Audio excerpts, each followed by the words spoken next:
Emily Smith. Oh, love is in your eyes. The look. You have college student number 2. It's very bright. All right, this is a story about working at a summer camp. Well, this is about a story that started what happened at a summer camp. If you've ever gone to summer camp or worked there, you know that there's always a cute boy. Yes, I met this boy at a camp that I worked at. We worked there together. It was great. It was a summer. He lived in California. I lived in Idaho. I go to school in Oregon. It's a lot of states, a lot of distance. Didn't see him for about 6 months, and then we had a retreat at the camp, and it was on the Oregon coast. So the summer, we worked together, and then in December, we had the retreat. And so I had just finished finals, and I go on this retreat, and I haven't seen him, and we've been talking this whole semester, and I really like him, and nothing. The whole week, he's just kind of ignoring me, and we had been friends, and I was confused, really frustrated. Whatever, the retreat came to an end.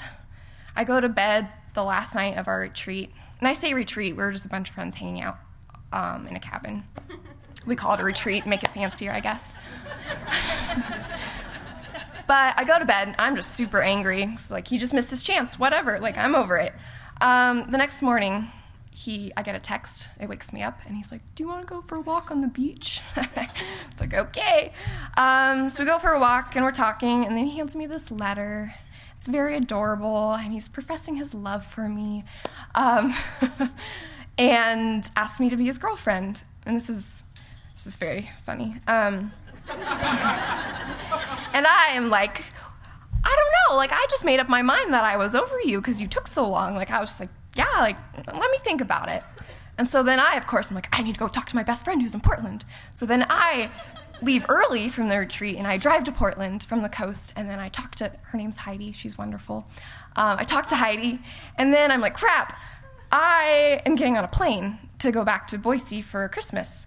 And I realized I had forgotten my suitcase at the coast, which they were all there, and they were all going back to where my home was in Newberg, which is a couple miles, like 40 minutes outside of Portland.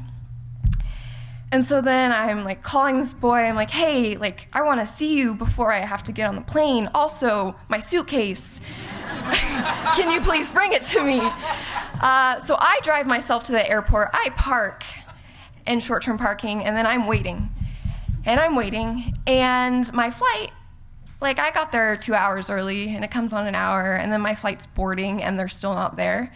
And they got stuck in traffic, and I'm like, my suitcase, like, everything I own, like, I have nothing at home. What am I gonna do? So I'm waiting, and finally, and this is where it just turns into a movie scene, that he is like, starts coming and running into the airport, and I have my backpack and I do not travel light, which is terrible, and this part, yeah. He comes running into the airport, and then I just grab the bag from him and bring it to check baggage, like set on the scale, and I'm just like, okay, like I gotta get through security.